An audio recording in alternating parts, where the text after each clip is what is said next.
আলহামদুলিল্লাহ, আমরা একটি জানাজায় উপস্থিত হয়েছি। আল্লাহ রাসূল সাল্লাল্লাহু আলাইহি ওয়াসাল্লাম বলেছেন, উযকুরু মাহাসিনা মাওতাকুম, মৃত্যু ব্যক্তির ভালো দিকগুলো আলোচনা করো। আল্লাহ কোরআনের মধ্যে বলছেন, আলতাফাতিস সাকু বিসাক ইলা রাব্বিকা ইয়াওমাইযিনিল এক পা আর এক পায়ের সাথে মিলে আছে, চলতে পারছে না। আমরাও মানুষ, আমরা চলতেছি, তার দেহ শরীর সবচেয়ে ঠিক আছে, কিন্তু চলতে পারছে না। এমন দিন কিন্তু আমারও আসবে, আসবে কিনা কি বলেন ভাই? মোরকান ভাইয়ের মা চলে গেছে, আমাদের মাও অনেকের মা চলে গেছে। মায়ের বিদায় বড় কঠিন আসলে। আল্লাহ রাসূল সাল্লাল্লাহু আলাইহি ওয়াসাল্লামের সন্তান ইব্রাহিম যখন দুনিয়া থেকে বিদায় নিলেন, রাসূলের চোখ দিয়ে গড়িয়ে গড়িয়ে অশ্রু ঝরছে। সাহাবায়ে কেরাম বললেন, ইয়া রাসূলুল্লাহ, আপনিও কান্না করেন, আপনার চোখ থেকেও পানি পড়ে, আপনিও কেন কান্না করছেন?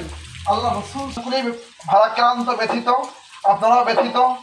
আমরা আসলে জানাজা পড়তে এসেছি, আমাদেরও জানাজা একদিন পড়তে হবে। কথা লম্বা না, আসলে শিক্ষণীয় হলে এখান থেকে শিক্ষার আছে।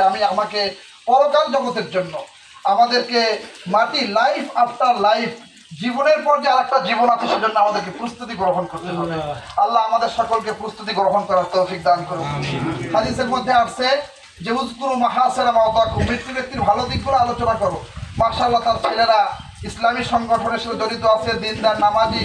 এটাও আমাদের জন্য একটা অনেক বড় এই মাইয়েতের প্রশংসার দিক। বলে মা ভালো হলে সব ভালো হয়। এই জন্য আমরা আমাদের সন্তান দিগকে, আমাদের কলিজার টুকরা সন্তান, মেয়ে হোক ছেলে হোক, দিনদার, নামাজি, মুত্তাকি বানানোর চেষ্টা করবো। জানো, তারা মৃত্যুর পরে দুই হাত তুলে চোখের পানি ফেলে দোয়া করে যে, আল্লাহ আম্মুর আব্বুর কবরকে মাফ করে দাও, কবর জিয়ারত করবে। এই জন্য হাদিসের মধ্যে আসছে, ওয়ালাদুন সালিহুন ইয়ানতাফিউ ইয়াদউ লাহু, যে নেককার সন্তান যে দোয়া করে। এই জন্য আপনাদের বিরক্ত করেছি, সময় নিয়েছি, আমি ক্ষমা চেয়ে নিচ্ছি। জানাজা শুরু হবে এখনই। জানাজা আপনারা সবাই জানেন, এখানে যা হুজুর জানাজা সেই পড়াবেন।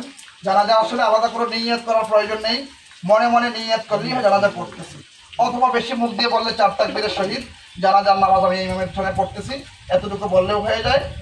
আসলে নিয়ত হলো মূল বিষয়। যারা আরবি পারেন আরবিতে করবেন, সমস্যার কোনো কিছু নেই।